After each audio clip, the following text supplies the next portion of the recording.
Welcome to the summary of the book, The 12-Week Year by Brian P. Moran and Michael Lennington. Let's start with a question. Why do we always wait until the end of the year to make big moves? Why do people suddenly become focused, productive, and disciplined in December, but coast through the rest of the year? The answer, according to the 12-week year, is simple. We've been trained to think in 12-month cycles, and that model is broken. This book flips the calendar mindset and says, stop thinking in years. Start thinking in 12-week chunks. That's right. In this system, every 12 weeks equals 1 year. You don't have annual goals anymore, you have 12-week goals. You don't wait for January to get serious, you operate like every week matters. And this change makes a huge difference, because when you shrink your timeline, your urgency increases. You stop saying, I'll get to it later, and you start saying, I've only got a few weeks. Let's move. The authors say it best. A year is too long. It gives you too much time to procrastinate. But 12 weeks? That lights a fire. Let's break down the core idea. Instead of setting vague, yearly goals like, I want to lose weight or grow my business, you set focused, specific 12-week goals like, I'll lose 8 pounds by week 12, or increase sales by 15% in 3 months. Publish 1 digital product in 60 days. It becomes less about long-term dreaming and more about short-term executing. But this isn't just about goal setting, it's about building a system that drives daily focus. The authors introduce the key to making it all work: weekly execution. In the 12-week year system, the week becomes the main unit of performance. You ask yourself, what actions matter this week? What must I execute to move the needle? Or am I being consistent with my plan, not just busy? And then you measure it weekly. This creates built-in accountability. You're not waiting until the end of the quarter to check results, you're reviewing performance every 7 days. That's powerful because awareness changes behavior. The authors also emphasize this. You don't need more time, you need better focus. 12-week year success isn't about doing everything. It's about doing the right things consistently. So what's the message here? Stop managing time like you've got 12 months to figure it out. Shift into short cycles. Create urgency. Treat every 12 weeks like a year, and start accomplishing more in 3 months than most people do in 12. Now that you understand the mindset shift, 12 weeks is the new year, let's talk about how to set the right goals and build a weekly plan that actually works. Most people set goals that are vague or too far away. Stuff like, I want to get in shape, I want to be more productive, or I want to grow my business. But those aren't goals, they're wishes, and wishes don't drive action. The authors say, clarity is power. You need to turn your goals into something specific, measurable, and time-bound, and they must fit inside a 12-week window. Here's how it works. Step 1. Set a 12-week goal. This should be a single, meaningful outcome tied to something that matters in your life: career, health, finances, relationships, etc. Examples: I will lose 10 pounds by September 1st. I will grow monthly revenue from $3,000 to $5,000. I will write and self-publish my ebook in 12 weeks. The goal must be clear. You either hit it or you didn't. There's no gray area. Step 2. Identify the strategic actions. These are the 3 to 5 weekly tasks that, if completed consistently, will drive your result. Let's say your goal is to grow revenue. Your weekly actions might be: contact 10 new leads per week, post 3 pieces of valuable content, follow up on every proposal within 24 hours, or spend 2 hours learning new sales technique. The point is, the process creates the outcome. You don't need to control the result, you need to master the actions that lead to the result. Step 3. Build a weekly plan. This is your battle plan for the week. You plug those 3 to 5 actions into your calendar. You make time for them. This isn't a to-do list. This is execution scheduling. You give your plan a name. You track it, and at the end of the week, you score yourself. This is where the magic happens. You rate your execution based on how many of your key actions you completed. For example, if you planned to do 5 things and did 4 of them, your execution score is 80%. Here's the key insight. An 85% execution rate over 12 weeks will almost always lead to goal achievement. That's it. No need for perfection. Just consistent follow-through. And here's a mindset shift. Don't just track outcomes. Track actions. Why? Because you control your actions, not always the result. This creates something powerful: confidence. When you see yourself hitting your plan, you start trusting yourself again. You stop waiting for motivation and start building discipline. So what's the message from this? The message is, goals don't get hit by accident.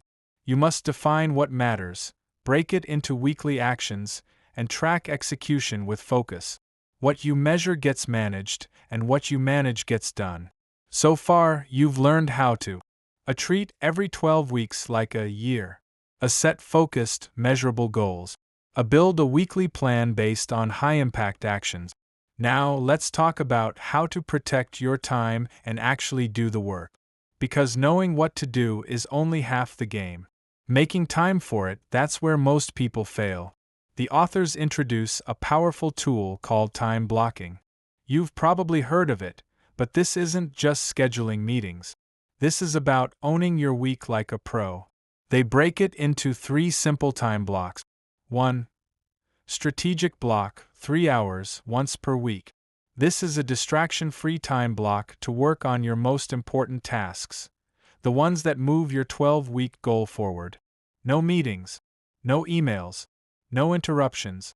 You choose the time, protect it, and treat it like gold. This is where real progress happens.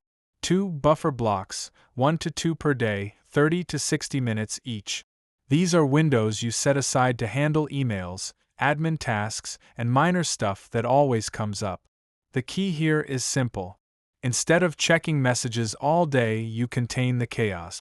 You stop reacting every minute and start managing your time with intention. 3 breakout block, 1 half day per week. This one surprises people. It's a scheduled time to completely disconnect from work. No tasks, no meetings, no thinking about your goal. It sounds counterintuitive, but it's based on science. Recovery fuels performance. When you take time to recharge, your focus, creativity, and energy go up. Top athletes do this. So should you. The authors also talk about something called the trap of the urgent.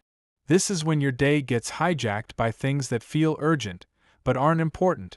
Emails, meetings, fires to put out. You end the day busy but not productive. The solution? Stay ruthless about your priorities. If it's not part of your weekly execution plan, it's probably a distraction.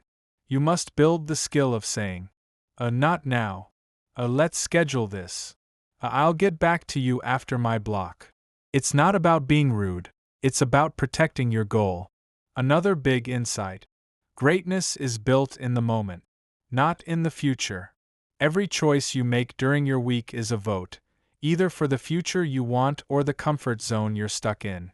So what's the message here? The message is, your time is your most valuable resource. Block it. Protect it. Use it wisely. Because what you do each week is what builds your year and your life. You've got the full structure now. A 12-week goal instead of a yearly one. A weekly plans with clear actions. Time blocks that protect your priorities. But here's the truth. Even with the best plan, you'll face resistance. Distractions will show up. Old habits will try to pull you back. Motivation will fade. That's why the final part of the 12-week year is all about building the mental toughness and accountability needed to stay on track, especially when life gets messy. Let's break down the tools that help you follow through when it's hard. 1. Embrace accountability, real accountability. Most people think accountability is about someone else keeping you in check. But the authors flip that idea. They say true accountability is ownership. It's not about blame, it's about power. When you're accountable, you stop waiting. You start creating. You take full responsibility for your results, not excuses, not circumstances. If something doesn't work, you ask, what can I do differently? What's in my control here? What did I learn from this? This shift puts you in the driver's seat every single week. 2. Use a weekly scorecard. Every week, you track your execution. Remember, success isn't about perfection, it's about consistency. The authors recommend aiming for 85% plus execution of your weekly actions. That's the sweet spot. So, at the end of each week, ask yourself, did I complete my key actions? What got in the way? What will I improve next week? This simple habit builds self-awareness and momentum. 3. Build a WAM, weekly accountability meeting. This is a game changer. The WAM is a 15-minute meeting, once a week, with a partner or small team. You share your execution score from last week, wins and struggles, your plan for the next week. Why does this matter? Because knowing someone will ask nudges you to show up differently.